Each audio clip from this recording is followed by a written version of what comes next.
واش الأصدقاء، مرحبا بكم في فيديو جديد. معكم ديونيسيوس. اليوم الخوت في هذا الفيديو غندوي على واحد رواية كنت قريتها واحد يومين هادي ديال فيودور دوستويفسكي. رواية غابرة الصراحة، ما مشهورش بزاف ديالو.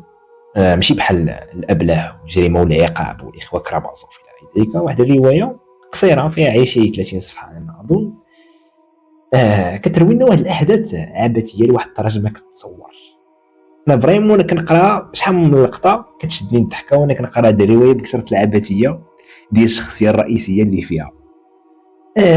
بحال داك الشيء الغريب ديال البير كاميو، بحال داك الشكل. غير هو انا عاوتاني 16 الوحش. روايه سميتها حلم رجل مضحك، وفريمون كتعتبر من اجمل واعمق القصص القصيره ديال فيودور دوستويفسكي، كتبها 1877. كتجمع بين الفكر الفلسفي وديك الرمزيه الوجوديه اللي كتتميز بها الروايات ديالها، وايضا النقد الاخلاقي للمجتمع، وايضا الفكره ديال عدم المعنى في الوجود بصفه خاصه. القصه كتحكي على واحد الراوي بدون اسم، يعني شخصيه رئيسيه ما عارفينش الاسم ديالها، كيوصف لنا راسو بانه رجل مضحك. خونا كيضحك اي واحد شافو كيبقى يضحك، ما بقى كيهتم بحتى شي حاجه في الحياه، كيشوف ان كلشي بدون معنى، ما كاين لا خير لا شر لا حب لا جمال لا عداله لا كرامه لا والو. وصل لواحد المرحله ديال لا معنى، استاج الوحش كما كنقول، وقرر انه ينتحر. قبل ما ينتحر طراو لي بزاف ديال اللقطات تفكرت فيه. واحد اللقطه كان طرات له، كان راجع من البار في الليل، راجع من البار سكران، ما عرفتش داك الشيء، ما عقلتش الاحداث بالضبط. المهم راجع بالليل وتلاقى مع واحد البنت صغيره كتطلب المساعده، جايه شاده من يدي وكتطلب المساعده، ما عرفتش طاري لها شي بلان بعيد، يعني بحال كتجرو باش يمشي يعاونها. فهو تعصب ما فهمش كيفاش انها دير داك الفعل، لان داك الفعل ديالها ما عنده حتى شي معنى. انا ما عندي باش نعاونك، كيقول لها في خاطر انا ما عندي باش نعاونك، واخا نعاونك اصلا فهمتيني هذاك الشيء يبقى بدون معنى وغنموتوا، وهكا كيقول بين راسو. صافي واحد اللقطه هو يتعصب وضرب رجليه بالارض. صافي البنت خافت ومشات كتجري، يعني البنت محتاجه للمساعده، وهو خلق مونولوج داخل عقله كيهضر معاه وكيتسائل واش هذا الشيء اللي غادي ندير واش فريمون عنده معاه ولا ما عندوش. ومشى للدار، من بعد يتنادم مع الحال الى غيره فاش يرجع من الموت. حنا نمشيو في الاحداث. فاش رجع للدار من بعد ما تلاقى بديك البنت، هذاك المشهد ما خلاش يطلق على راسو، يعني تيري في راسو بالفردي مباشره من بعد ما رجع للدار. يعني هو دابا راجع للدار من البار، قرر انه ينتحر، وطراو ذاك البلا مع ديك البنت. كيفاش رجع للدار وجلس في الدار وحط الفردي حداه، ما قدرش يتيري في راسو، رجع ينعس. وفيك النعسه غيشوف هذا الحلم العجيب، شاف راسو انه انتحر فعلا، ودفنوه وغطاوه ومشاو، وكيحس بالبرد في القبر. ولكن من بعد هذه يفيق من الموت في واحد العالم اخر، كوكب مشابه للارض ولكن نقي بريء بدون خطيئه.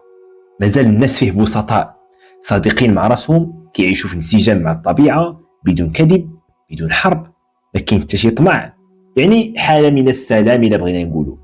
الاول ديال الحلم عاش معهم واحد الفتره، شاف الجنه على الارض الا بغينا نقولوا.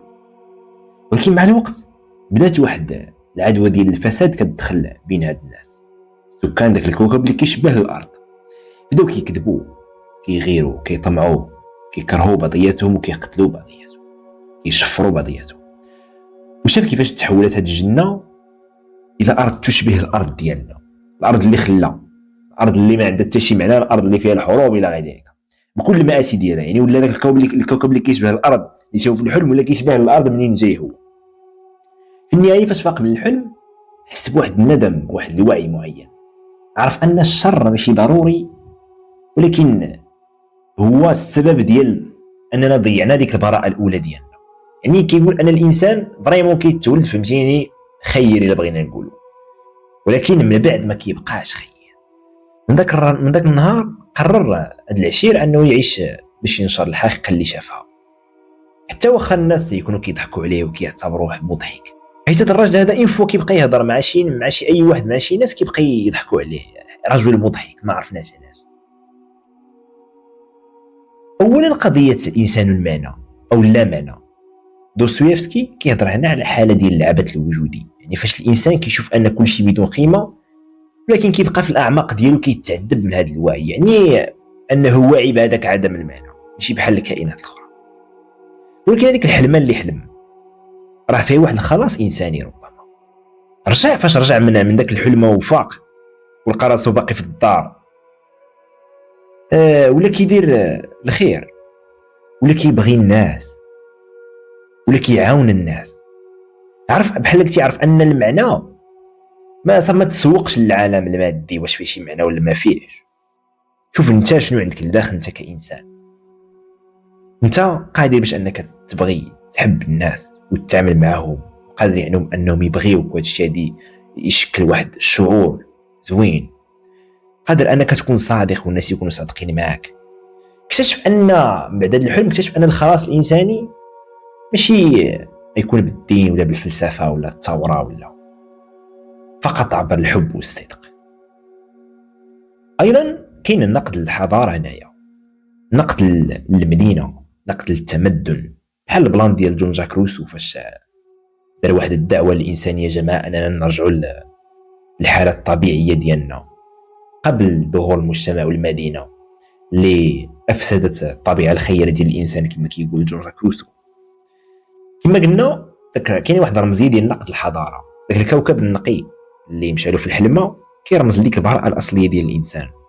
ولكن الحضاره والانانيه والملكيه دمروا هذه البراءه ديال الانسان.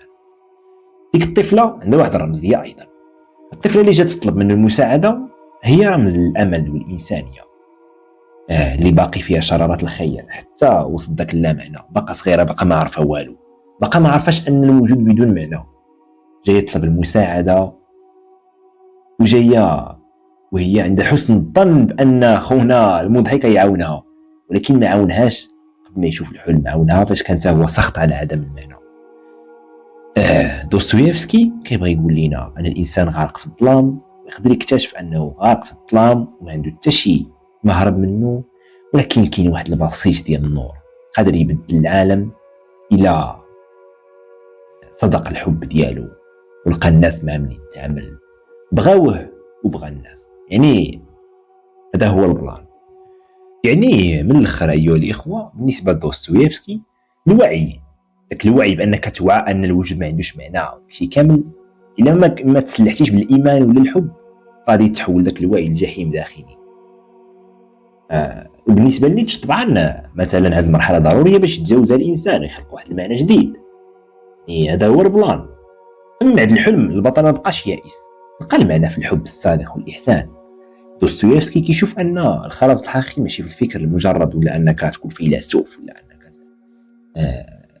تكون اي حاجه، ولكن في هذاك الشيء، التفاصيل الصغيره، انك تتعامل مع الناس، انك ترحم الناس، ترحم الصغير وتحترم الكبير.